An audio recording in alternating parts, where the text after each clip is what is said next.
चार आने का हिसाब। बहुत समय पहले की बात है। चंदनपुर का राजा बड़ा प्रतापी था। दूर दूर तक इसकी समृद्धि की चर्चाएं होती थी। उसके महल में हर एक सुख सुविधा की वस्तु उपलब्ध थी, पर फिर भी अंदर से उसका मन अशांत रहता था। उसने कई ज्योतिषों और पंडितों से इसका कारण जानना चाहा। बहुत से विद्वानों से मिला। किसी ने कोई अंगूठी पहनने कहा तो किसी ने यज्ञ कराने। राजा ने सब किया, पर फिर भी राजा का दुख दूर नहीं हुआ। उसे शांति नहीं मिली। एक दिन भेष बदलकर राजा अपने राज्य की सैर पर निकला। घूमते घूमते वह एक खेत के निकट से गुजरा। तभी उसकी नज़र एक किसान पर पड़ी।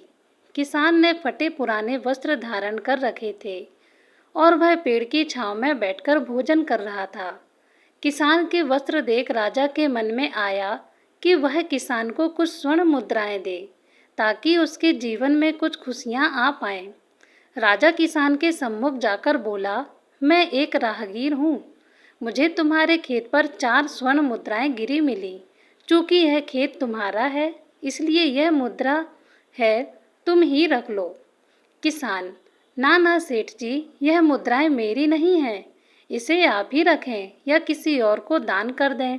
मुझे इनकी कोई आवश्यकता नहीं। किसान की यह प्रतिक्रिया राजा को बड़ी अजीब लगी। वह बोला, धन की आवश्यकता किसे नहीं होती भला? आप लक्ष्मी को ना कैसे कर सकते हैं? सेठ जी, मैं रोज 4 आने कमा लेता हूँ और उतने में ही प्रसन्न रहता हूँ।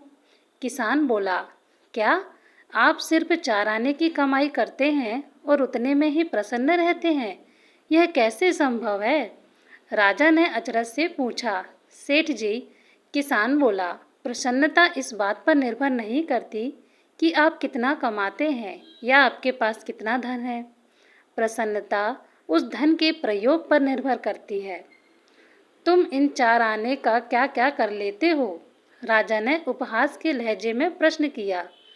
किसान भी बेकार की बहस में नहीं पड़ना चाहता था। उसने आगे बढ़ते हुए उत्तर दिया, इन 4 आने से मैं एक में कुएं डाल देता हूँ, दूसरे से कर्ज चुका देता हूँ, तीसरा उधार में दे देता हूँ और चौथा मिट्टी में गाड़ देता हूँ। राजा सोचने लगा, उसे यह उत्तर समझ नहीं आया। वह किसान से इसका अर्थ पूछना चाहता था, पर वह जा चुका था। राजा ने अगले दिन ही सभा बुलाई और पूरे दरबार में कल की घटना सुनाई और सबसे किसान के उस कथन का अर्थ पूछने लगा। दरबारी ने अपने अपने तर्क पेश किए, पर कोई भी राजा को संतुष्ट नहीं कर पाया। अंत में किसान को ही दरबार में बुलाने का निर्णय लिया गया। राजा ने किसान को उस दिन अपनी भेष बदलकर भ्रमण करने के बारे में बताया और सम्मानपूर्वक दरबार में बैठाया।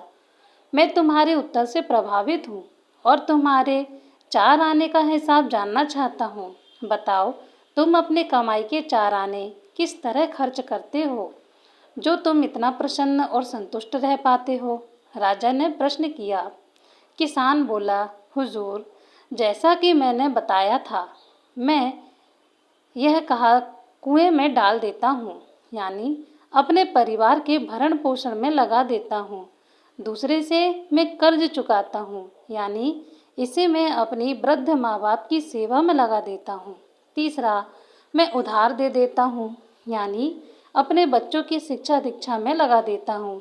और चौथा, मैं मिट्टी में भर देता हूँ, यानी मैं 1 पैसे की बचत कर लेता हूँ, ताकि समय आने पर मुझे किसी से मांगना ना पड़े और मैं इसे धार्मिक, सामाजिक या अन्य आवश्यक कार्यों में लगा सकूं। राजा को अब किसान की बात समझ आ चुकी थी। राजा की समस्या का समाधान हो चुका था। वह जान चुका था कि यदि उसे प्रसन्न एवं संतुष्ट रहना है, तो उसे भी अपने अर्जित किए धन का सही सही उपयोग करना होगा। दोस्तों, आपको यह कहानी कैसी लगी कमेंट करके ज़रूर बताएं और चैनल को सब्सक्राइब करना ना भूलें। कहानी सुनने के लिए आप सभी का धन्यवाद।